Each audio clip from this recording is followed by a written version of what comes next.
think one is from the content side, is the abundance of people and brands using AI generated content, from whether it's lift and shift, copy and paste content, or whether it's the AI generated images. I'm seeing that already a lot from brands. And, they don't make me stop in my feed because they're interesting. They make me stop in the feed and go, I can't believe they're doing that type of thing. And it's another one of those type of like images, and just scroll past and internally tut, if you like. I would pick organic. And I would pick organic because it's the harder option. Paid is easy, isn't it? Because like we were saying before, if we take LinkedIn, you have the access to the data in terms of the people who use the platform. You have the ability to be hyper focused in your targeting to make sure you're hitting the right people. In organic, you don't have that. I mean, one thing that I probably mentioned a couple of times now in various different kind of channels is Reddit. And Reddit is a great place to garner insight for your brand, but not only that, to understand the conversations that are happening around things that your brand may directly or indirectly be involved with. Today, I'm joined by Alvin Gunputh, content and social media lead at Thredd, who has a unique take. He's said that he'd choose organic over paid media every single time. And during this conversation, we dive into the Reddit goldmine B2B marketers are currently ignoring, why AI content floods our feeds currently, but fails to engage, and the honest story of a campaign that completely bombed for Alvin. Plus, Alvin talks on employee advocacy and why LinkedIn engagement farming makes brands look desperate. This episode is brought to you by Humble Roots, a B2B paid media agency helping companies with 3 million plus ARR map buying committees and target the influencers who move deals, not just decision makers everyone else chases. Let's get into it. Subscribe and like the video. Good morning, Alvin. Thank you for taking the time to speak to me today. I've been really looking forward to this conversation. I mean, I think I dropped you a message probably like last month at some point, and then we've managed to get the time this morning to have a conversation. And just before we started, I was just going over the fact that I've just admired the work that you've been doing personally, and of course the company as well, what you guys are doing currently at the moment at Thredd. So I thought it'd be brilliant to just jump on and have a conversation. So I'll hand it over to you to give yourself an introduction and tell people who you are and just a little bit about yourself. Yeah, thank you. Thank you so much for having me on, and really looking forward to having a good conversation. So for those who don't know, I am Alvin Gunputh. I am the content and social media lead for a company called Thredd, and Thredd operate in the fintech space, specifically payments. So we're classed as what is an issuer processor, which kind of basically sits behind payments ecosystem and payment processing.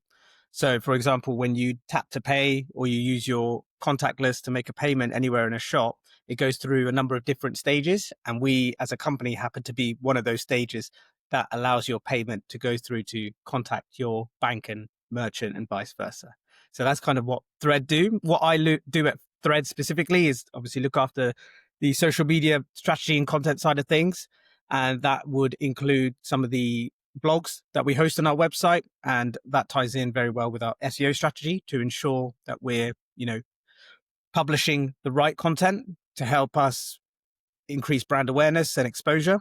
And then obviously tying that in with social media campaigns, organic, paid, and also, in terms of content creation, the time and the effort that it takes to create the content to go on those channels. And I've been doing social media marketing now this will be my 13th year, doing specifically kind of social and digital, and I'm learning something new every day. I couldn't agree with that anymore. It changes so fast, so quick. And I'll just sort of say to anyone that's thinking of jumping into marketing that you just have to be ready to be uncomfortable and be able to grow, because if you can't deal with the discomfort, especially the further up you go in your career, it's definitely, especially when you got stakeholders, leadership, you need to be able to basically put all the pieces together and then join the dots to be able to tell the story. And if you can't do that and stretch yourself and try new things, it's going to be a struggle. Yeah, 100%. I think even over the years, the different positions I've held, I've kind of every time I've kind of gone onto a different position within social media, I've got closer, if you like, to a C-suite level, which means there's more pressure, you're more exposed, and you need to provide more granular details from a revenue and commercial perspective, as opposed to kind of the vanity metrics, if you like.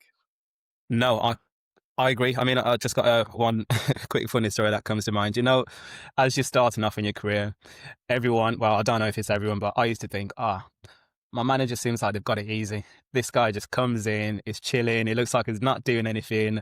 And then it so happened that he was away for 1 week. And then I had to cover some of the work that he does. Oh my Yeah. God. It literally was like being chucked into the deep end. And I was like, okay, maybe Yeah. I'm completely wrong. That I think it's so good just having that little bit of experience just to feel what the next level is. And then when to get to the next level, get a taste of what it's like the next level, because it just opens your eyes. And like you said, the conversations are completely different. When you're starting off in your junior, it very is just about just your execution and of course collaborating with people um, close to you. But then as you go up, it's revenue, it's the commercial side of it that Yeah. matters. Yeah. It's amazing, isn't it? Because we can always get so bogged down and into the weeds, if you like, in terms of kind of tactics and strategy. But at the end of the day, majority of the businesses are there to make a profit and drive revenue. It's fairly simple when you think about it like that. Correct. Correct. I mean, you're of course the content social lead at Thread, but then I think one of the interesting things about your background is that you're also a UEFA qualified football coach and ex special police constable as well. Yeah. Um, how do those experiences shape how you approach social media from a strategic lens? Yeah. It's probably twofold. I think each kind of role there that you've mentioned have had a particular impact, if you like. So from the coaching perspective, it was great, and I still coach today. And for me, what I've carried on into kind of corporate life, if you like, is that ability to work with team members.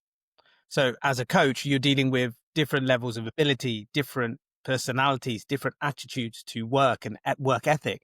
So I've kind of, taken that into a workplace environment to say, how do I get the best out of my teammates? How do I work better with, stakeholders and C-suites? And coaching has managed and allowed me to do that more efficiently and more clearly, if you like, kind of because you see the bigger picture. And that's what you do in coaching when you're coaching football, especially, at different levels. You need to be able to see the bigger picture. You need to see holistically what you need to achieve, but then you also need to work individually and get the best out of individuals. And just because I might not have direct reports doesn't mean I can't work collaboratively with other teams cross functionally and also my immediate team members. And then with the police specifically, they teach you this framework about how to assess a situation. So when you get to a scene of a crime, there's 5 steps that you need to follow. And, it's kind of like step 1, step 2, step 3. Like you have to do this every time, whatever it is, whenever you turn up to a call, that's kind of what you have to go through, a framework. And that framework actually, and you're going to ask me probably what it is, and I can't remember the 5 steps, Yeah. but you could apply it to anything in life. And I always remember that. And when I look at it, I think, the first one is just kind of assess the situation, assess everyone around, like what's happening, like how is it impacting what's currently in front of you. And again, that's something I've taken on board with what I do from a work and corporate perspective, is kind of just assess everything. Take a step back, because that's what you're told to do. When you're in the police, don't go straight in. Take a second to assess the whole situation. Where's the danger? Where's the risks? Where's, the third party influencing in factors? So kind of take all that into consideration before you move on to step 2. So I kind of feel like I take that with me as well, and try to implement that with whatever I'm trying to do. To be honest, you just got me thinking. Is you mentioned around the framework of okay, you get to a scene. Of course, you've got the 5-step framework. How have you taken that framework and methodological approach into social and content? Are you very heavy on a framework and process side of it to make sure that you almost say, right, are the content, these are the frameworks that we use, these are the frameworks that we utilize? Yeah, definitely. I am. I think it is good for anybody working within marketing or social to have a framework or process in place. And the reason why, as I mentioned earlier in the call, is when you start getting or working closely with stakeholders and C-suite level, you need to be able to validate what you're saying and what you're doing. And if you don't have framework and processes to back up that, then you kind of fall short, if you like. So for example, is, crisis comms. So do you have a crisis comms management strategy for when something, hits the fan, if you Mhm. like? And that is a framework. You should have a framework in place to say, right, this has happened. How do we deal with it? Well, here are the steps we need to take. Almost like a flow chart, isn't it? Essentially, it's like, did this happen? Yes, no. What do we need to do? What are the next steps? Who needs to be informed? What communication needs to go out? What post communications need to go out post the event? So things like that. That's how I would use that framework aspect, if you like, as well as a real life example. No, it makes a lot of sense. And to be honest, I've personally just grew to start loving anything that's either framework or process, because naturally I'm just not that type of person. I'm more for it comes from the gut. It Well, very much marketers, aren't we? So you have that exactly. creative impulse where you just want to Yeah, do stuff. But like I said, once you if you're not working necessarily agency side, you're working in house, you have to have the process and step, because if you look across other teams, they probably do have their own framework and yeah, yeah. processes. So why would you want to be the one who rocks the boat yeah. Correct. Yeah, yeah. Because I learned fairly early on over the past decade, where I pretty much dropped out of uni in my third year. Good fair bit off partying, year one, year two, year three. And then I then started a clothing brand. But Oh, then nice. with that clothing brand, that's how I got into marketing. So basically, once I then got into marketing, I was pretty much just free flowing and self taught, watching YouTube videos, learning on the job. But then as time went on and as I got promoted in different roles, I was like, okay, what got me into marketing isn't what's going to keep me in marketing, and it's not what's going to take me further in marketing. I Yeah. now need to start adopting processes. I now need to start adopting frameworks. I need structure in place, because when stuff does go wrong, which it does, I mean, from my side, if it working on the paid media side, it's scary. You're working with budgets. So one wrong number that you enter is the difference between spending 10,000 and 100,000 on a campaign. So I had to learn very quickly, right? Okay, I need processes in place. I need structure in place to make sure that, all right, are we spending enough, right? Is the team got enough structure to know exactly what they need to do? Am I Yeah. setting expectations for my teams so that they know what's acceptable, what's not acceptable? This is how we do stuff. But then also giving them the freedom to understand that just because we've got this process in place now, it doesn't mean it can't be changed. It's only there to fix something today. But if you find a better way to do it, go ahead and change it. Yeah, and essentially, when you have these processes and frameworks in place, they make you operate more efficiently. You find that because you have it, you have more time because you know that's already in place. So you don't have to faff around, if you like, trying to figure out what are the next steps, because you've already adopted and established a process. I agree. What would you say is your biggest fear about where B2B social media is heading? Yeah, I think there are some things I'm really excited about, but I think from a fear perspective, it's probably two pronged. I think one is from the content side, is the abundance of people and brands using AI generated content, from whether it's lift and shift, copy and paste content, or whether it's the AI generated images. I'm seeing that already a lot from brands. And, they don't make me stop in my feed because they're interesting. They make me stop in the feed and go, I can't believe they're doing that type of thing. And it's another one of those type of like images, and just scroll past and internally tut, if you like.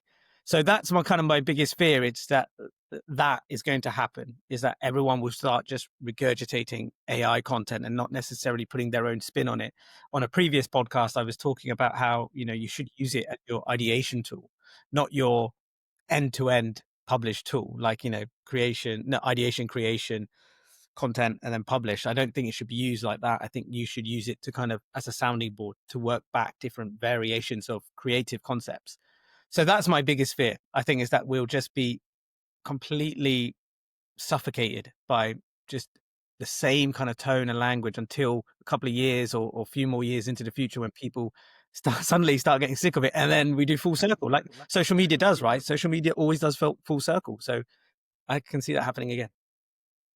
No, I mean, to be honest, I think we see, if we even just take a step out, just marketing in general, we see it in fashion. Fashion, I'm not saying I'm a fashionista or anything, but if you just take a look at someone that just can spot trends, is fashion doesn't change. We went from wearing baggy stuff in the 90s, early 2000s, Yeah. to the tight, to the skinny jeans that your legs couldn't even breathe in them, to now it's back to baggy again. Yeah. And it's just going to go over the same cycle over and over again. And I think it's just the same thing with marketing. I mean, we're looking at it right now. HubSpot just, of course, updated all their frameworks, the way that they see marketing at the moment. And all that in its purest form is it's just changing terminology and changing wording. Everything is still exactly the same. It's just literally just changed positioning, but the fundamentals don't change. 100%. I couldn't agree with you more. Like that, literally. And again, I think we mentioned it. You know, it's fairly simple. At the end of the day, you need to grab attention to convert to create sales. That's it. Fundamentals never change. It's simple. That's what we know. What we need to do as a marketing function. We need to generate leads to help us deliver business. Simple. So when it comes to on the paid LinkedIn side of it, do you think is everyone just throwing money at LinkedIn ads because they don't know what else to do? What's just your take? Is everyone throwing money at LinkedIn ads because they don't know what to do? Partially, but yeah, partially. I think if you're talking about B2B specifically, then I guess that could be argued that that's the go-to platform to use because of the data you have access to, right? Like, you know, you can validate by saying we're using this channel because we're able to specifically target these people who fit our ICP. So that's why we're going to throw a lot of money at it. So yeah, I think people are just throwing money at LinkedIn without doing the proper or deep dive research sometimes into whether it is the right channel. It's not the only channel. We know that there's abundance of channels, but is it the right channel for their ICP, for example? Like, where is the research that backs that up? Or are you just going off the fact that you have access to data to target people? So you're happy with that? I think you hit such a good point because I mean, even for myself, who works I mean, as an owner of a paid media agency, LinkedIn, all the paid platforms, that's really my bread and butter. But then occasionally, like monthly, I do just like to take a step back and think about it and say, great, we're delivering these results on LinkedIn, Google, Meta, whichever one it is. But then actually, outside of that ecosystem, there's just way more opportunities. But it's the conversations that I come against is when speaking to companies, and then you mention other alternatives, Yeah. it's just the data isn't readily available and readily accessible to support using other channels and other mediums. Whereas with LinkedIn, it's easily justifiable. Even when you're speaking and reporting to C-suite, they get it because it's something that everyone uses.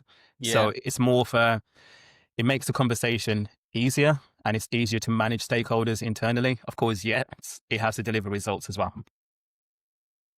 Yeah. Yeah, totally agree. I think, you, you're totally right there that that is the other side of it, isn't it? It's like what will make internally those presentations, those end of quarter reports more easier for people to digest and understand. Because again, you're reporting to people who don't live this day in, day out like you and I do. So you have to bear that in mind. I mean, there's just so much internal dynamics that I think a lot of people don't tend to talk about in this sense. I think I've had the pleasure of working agency side in-house and then now owning an agency is I Yeah. feel like I've seen both sides of it. Whereas from the agency side of it, you pretty much, you can be purely focused on, right, strategically, what needs to be done to get you from where you are now to the revenue endpoint. But then when you're internal, you need to navigate so many delicate, not to say issues, but just stakeholders internally. So that completely changes the framework where internally you're having to worry about, okay, what's product doing, what's not just marketing doing, but then what's sales doing, what's all these other departments doing. And that's hard, that's challenging. And anything that of course you can then utilize that makes that conversation internally, sometimes what I see is some stakeholders will go for the easier option Yeah. that makes their day-to-day job more manageable than actually the right thing, because the right thing probably has a 3-month educational piece internally. Yeah, exactly. And I've learned over the years that, you know, when I used to do these reports and present up, I used to always kind of focus a lot on the detail, the granular kind of interactions, when actually over the years, you just got to the point where it's actually, they just want top level information, like X did Y and the A plus B equals C. That's it. Keep it simple and don't worry about the in the weeds stuff. You take that for your kind of immediate team to digest and analyze. But when working up, it's just tell me the facts. I mean, speaking about the in the weeds and the tactical side of it, give me one social media tactic everyone thinks works but actually doesn't work. Yeah, I had a good one for this when I was thinking about it. Like a tactic that people think works. I think it's it probably goes back to also answering a question around kind of what's something that makes me cringe as well that I see kind of online or within campaigns.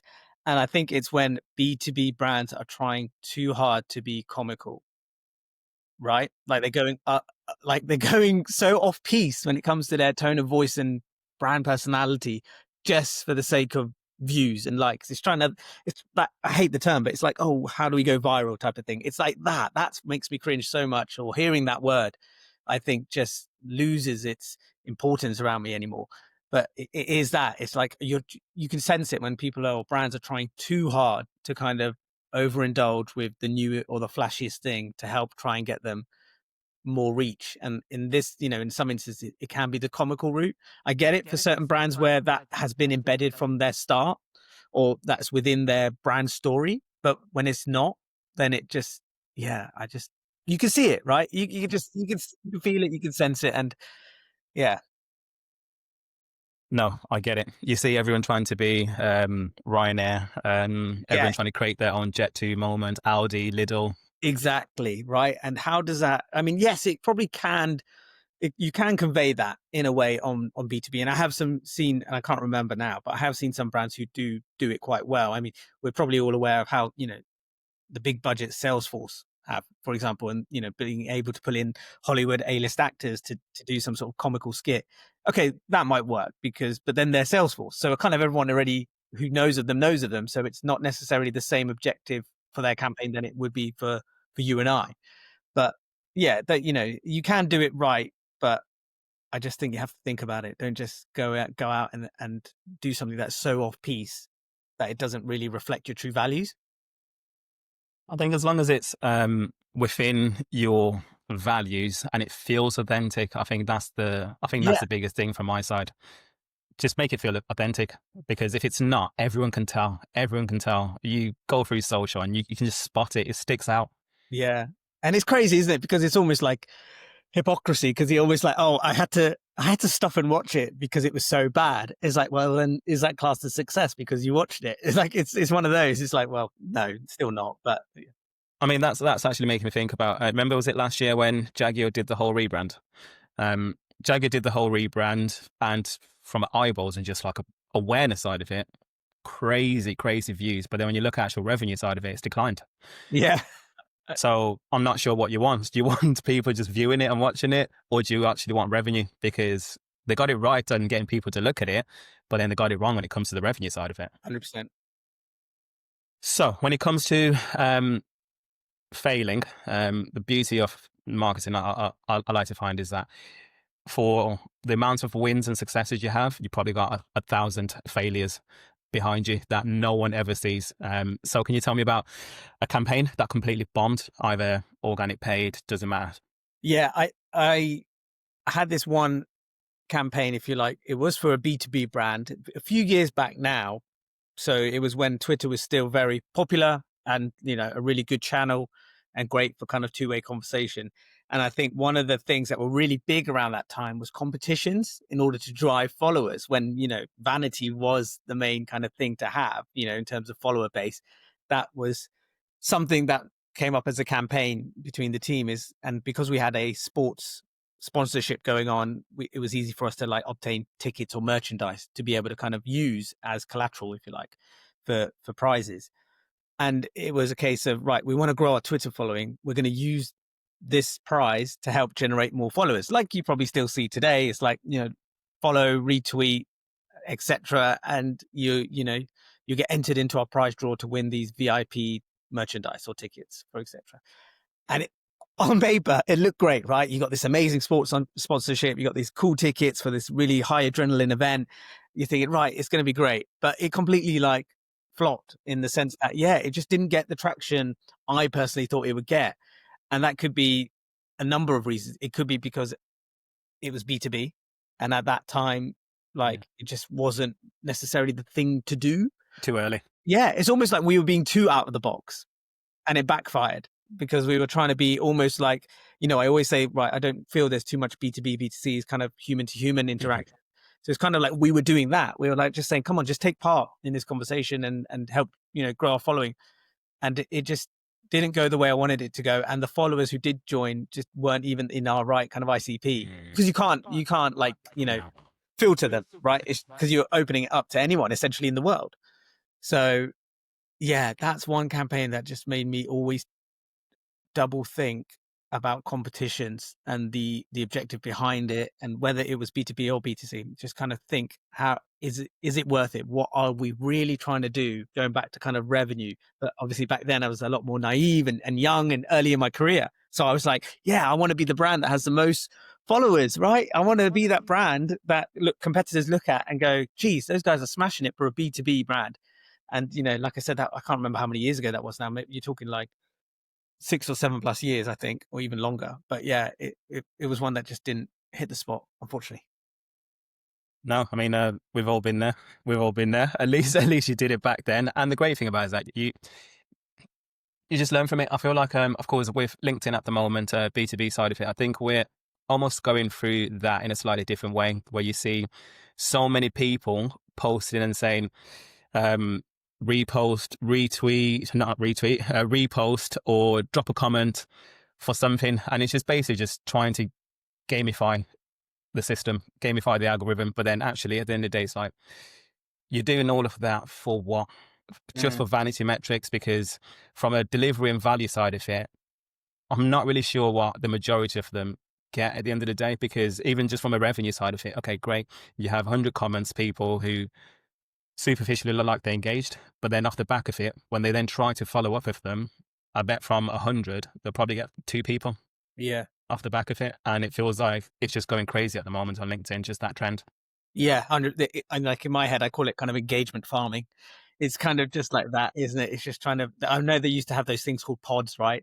I don't know if people know about that still, whether that still exists, but it's like, your engagement pods. It's like you send it to a group of people so they could then, and I think I've still seen this now where it happens on WhatsApp, right? Someone will send you a WhatsApp message to say, "Hey, I've just posted this on LinkedIn." I was like, "Okay, great," but then then you have to you feel obliged to want to go, and that would work for certain people, right? Who aren't necessarily selling a product or service, maybe some sort of kind of influencer, if you like, or content creator. I can see why that would work, but when it comes to a brand perspective, I just think you don't want to look desperate. That's the worst thing to do. Yeah. It just doesn't. It's not very appealing. No, it's funny you say that. I think it's like 2, 3 days ago. I had someone messaged me on LinkedIn, and the guy was like, "Hey, would you like to be part of our engagement pod?" Oh no. So it's very fresh and top to mind. And I just opened it. I was like, I don't want anything to do with that stuff Yeah. And the at thing is, all in the slightest. and the lure of it is so also like appealing, isn't it? It's like you want more likes, don't you? You want more people to see. It's that kind of that dopamine hit we're always after to say, oh yeah, my post hit 100 likes. So what?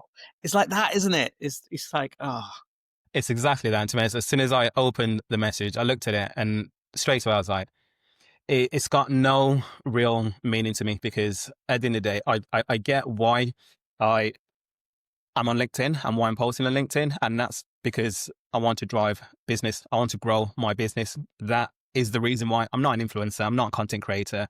I don't have any intention of doing that stuff at all.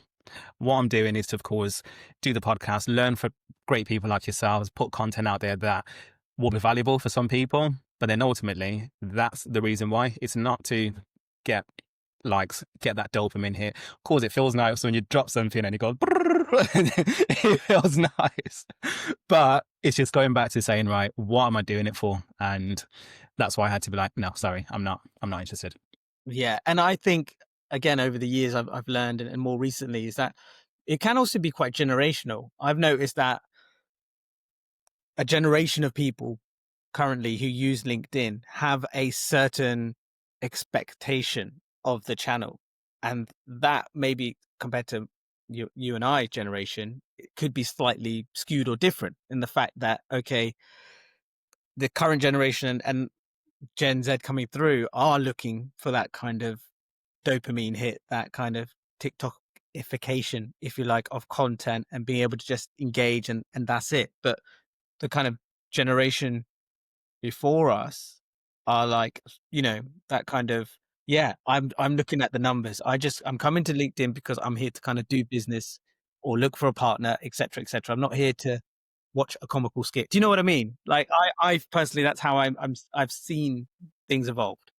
No, you're right. I think we were very lucky that, of course, we came up when there was Vine was the thing. We got Vine, and then we basically saw so much of that social side of it. But then Gen Z are coming in, a whole different beast. I mean, everything is just like TikTokification. Whereas I think we had a good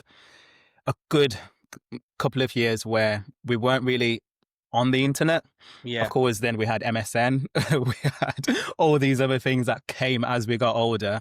But then, so I feel like we can appreciate both sides of it, where you can almost like differentiate between, right, this is a business side of it, this is a content side of it, this is this. And we're not expecting something from LinkedIn that, like you said, maybe Gen Z just thinking, right, I want the same thing from TikTok that I get on here.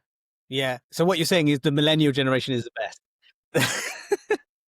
I was saying that without saying Yeah, yeah. that. Let's call a spade a spade. Let's call a spade a spade. I was basically saying we got the best of both worlds. Yeah, I agree. And then for you, when you starting a campaign, any red flags that you watch for that would make you kill a campaign early? Yeah, I think before any kind of campaign, it's to establish what your kind of parameters are going to be, what your objective is, and how you're going to monitor that on an ongoing basis.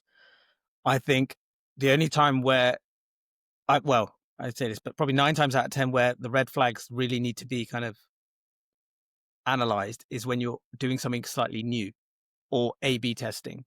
And I think, well, no, I mean, sorry, not A/B testing, but when you're running a campaign that you know that what creative you want to use is to just be aware that if it is something that's out of the box that you've not done before, that's where you kind of need to just mitigate a little bit and be able to say, right, going back to kind of the risk assessment side of things is like, right, if this doesn't go the way we want it, are we just going to pull it and it just disappears? Or are we going to be able to upload a new creative? Can we edit the messaging go forwards while it's still running? Are there things that we can do to tweak it, to fine tune the campaign to help deliver better results come the end of it, as opposed to pulling it completely?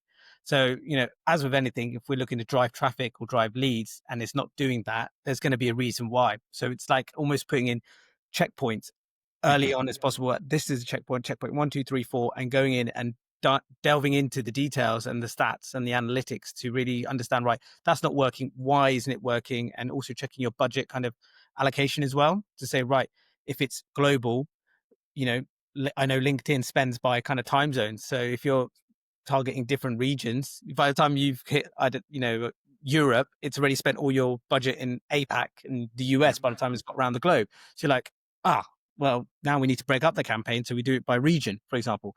And even talking about regions, it could be down to cultures and subcultures. If you're just going to UK, EU focused, you're not taking in the considerations of like an APAC market, which is massive, by the way, in so many cultures and subcultures and nuances and language differences that you need to take into consideration. So that could be one thing. So it's like, how do obviously, I'd like to think people would have really pre-planned this stuff, but you can also see that while the campaign's going on, that this isn't working. And it may be because of some of these things I've just mentioned. I just had a quick question come to mind. If you had to pick one between paid and organic, which one did you pick? I would pick organic. And I would pick organic because it's the harder option. Paid is easy, isn't it? Because like we were saying before, if we take LinkedIn, you have the access to the data in terms of the people who use the platform. You have the ability to be hyper focused in your targeting to make sure you're hitting the right people. In organic, you don't have that.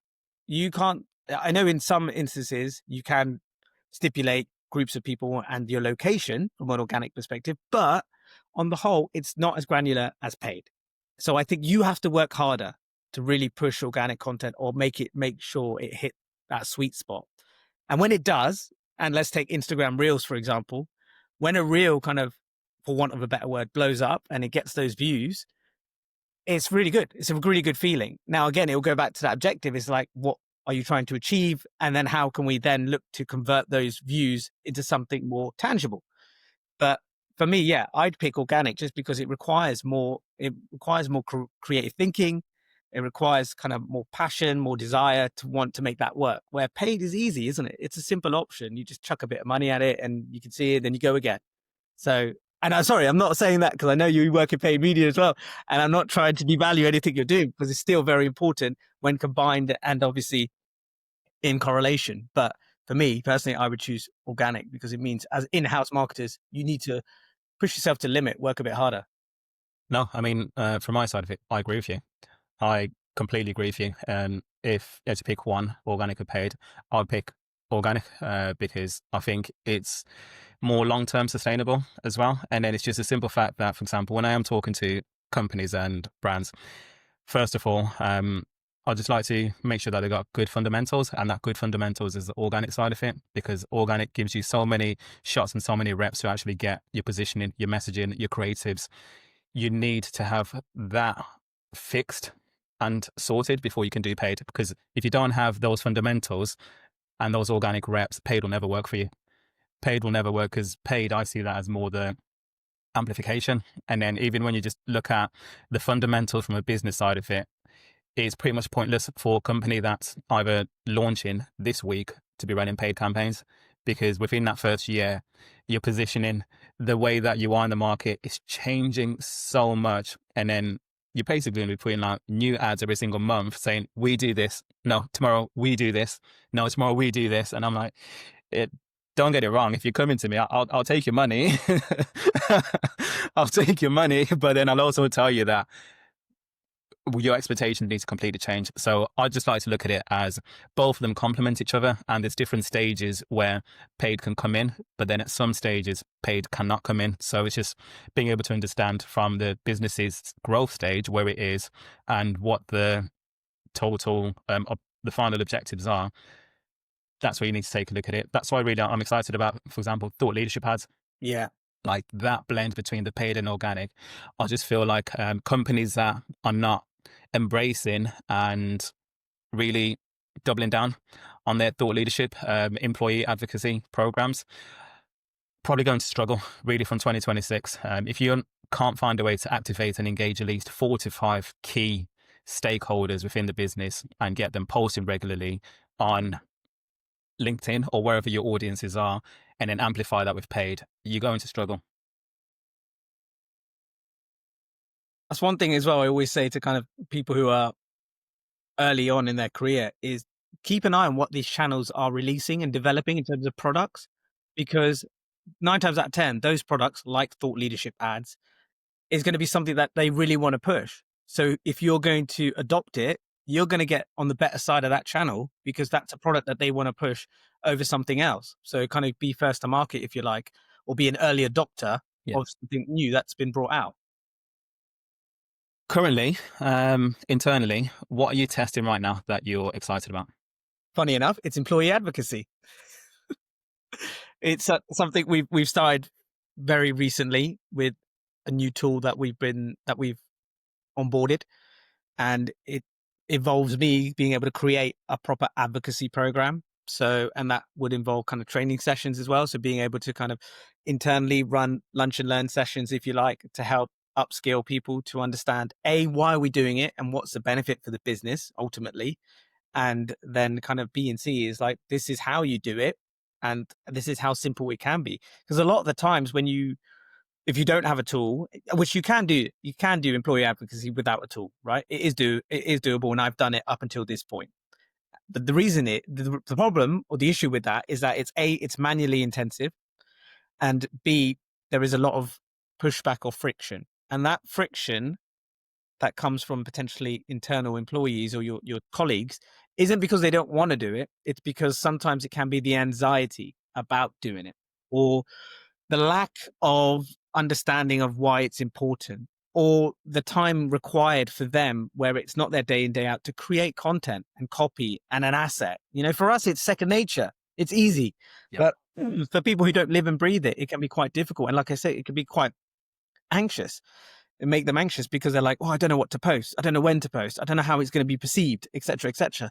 Where now we've got a program in place where we can kind of answer all these questions to help them feel completely secure and safe in the knowledge that what they're now going to do through this tool has come from a vetted source, i.e. myself.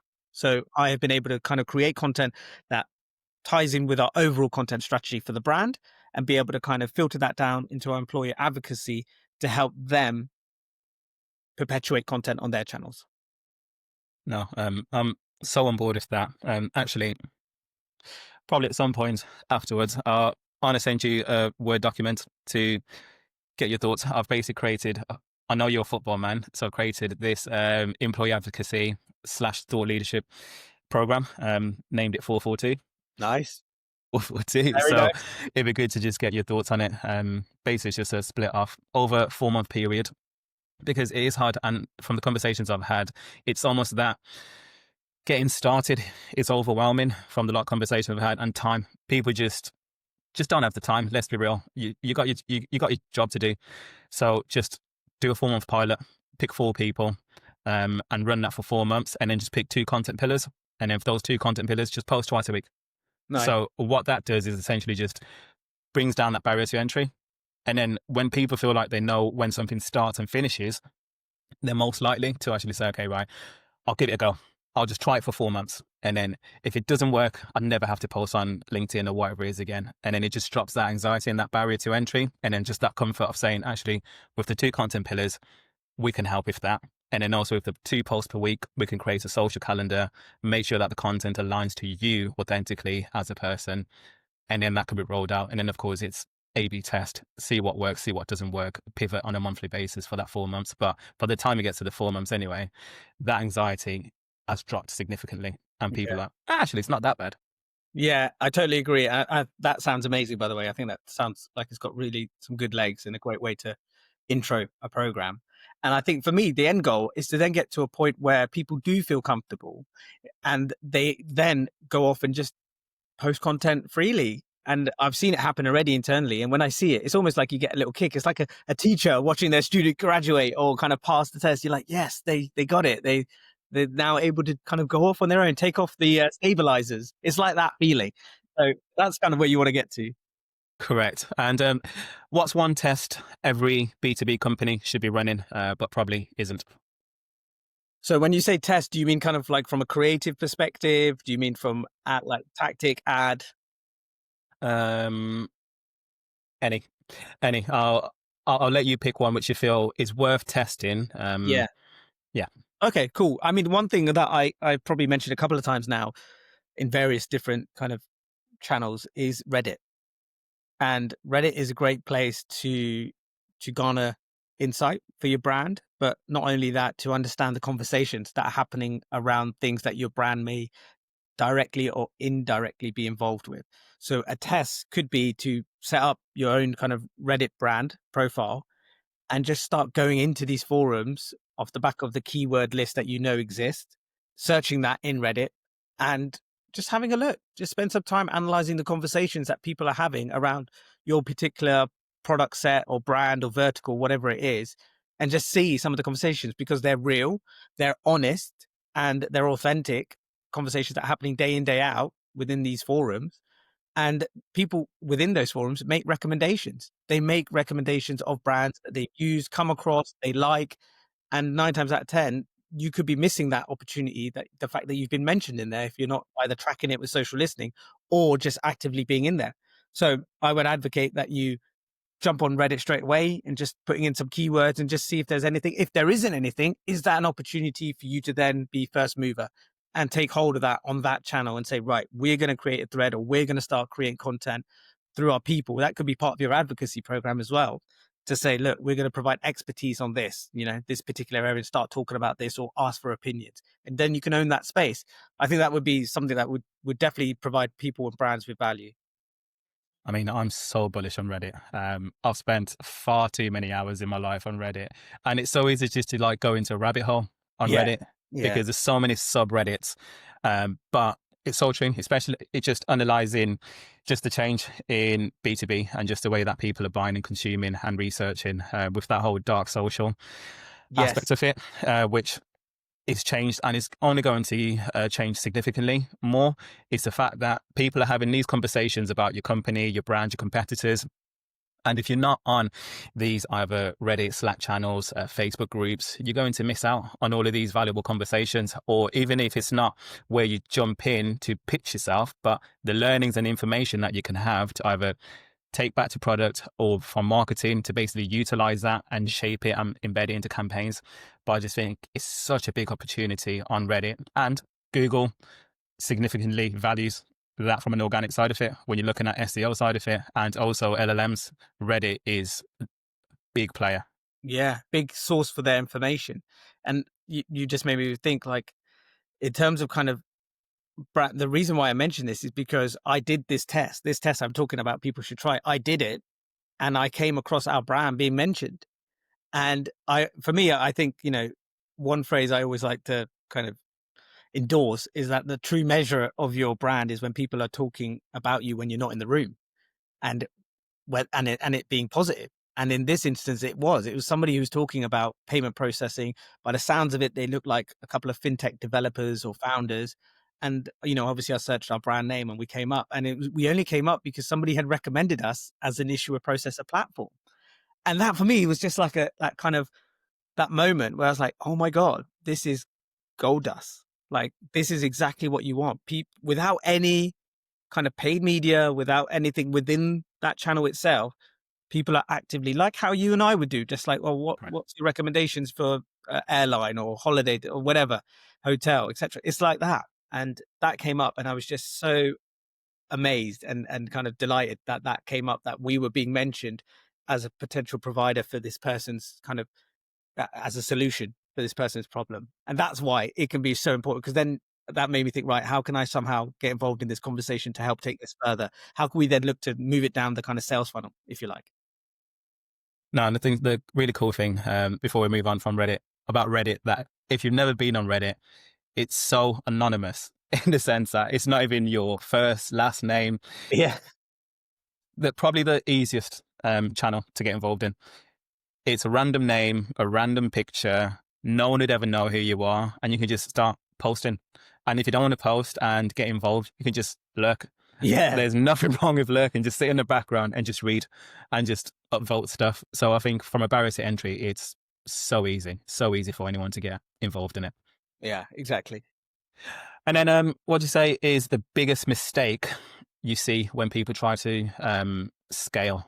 So as a company goes from one growth stage to another growth stage, from a content and social aspect, what would you say some of the biggest mistakes you see? Probably quality, as with anything. So when you are scaling, and whether that's either in terms of kind of your follower base, your channel activations, it's a lot to manage. And it's kind of goes back to that process and framework we were talking about, because I guess a lot of the times people are looking to just churn out a lot of content because they feel like they need to. It's that kind of pressure to right, we got to keep this machine pumping. We got to keep it going, and we got to keep churning out stuff. When in actual fact, it's not the case. Focus on quality, not quantity. People are like, I need to post on LinkedIn every day. No, you don't.